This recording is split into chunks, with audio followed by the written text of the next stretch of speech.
ఏ కార్యక్రమం జరగబోతున్నది మీ అందరికీ ఎంతో ఆసక్తి ఉండొచ్చు.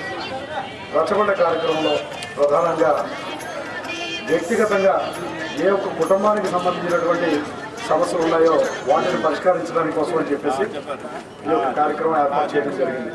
సామాజిక పరమైనటువంటి సమస్యల గురించి వాటి గురించి కూడా మీరు తెలియజేసి దాని ప్రకారం ఈ యొక్క సమస్యలు కూడా అర్జీలు పెట్టి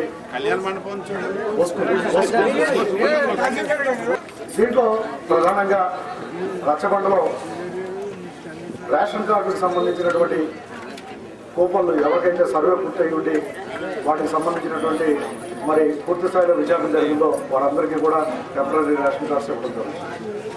అదేవిధంగా వైఎస్ఆర్ అభయహస్తంకు సంబంధించి ఎవరైతే మరి గత సంవత్సరం దరఖాస్తు చేసుకోలేదో వారు అభయహస్తంలో ఎస్సీ ఎస్టీ కమ్యూనిటీకి సంబంధించి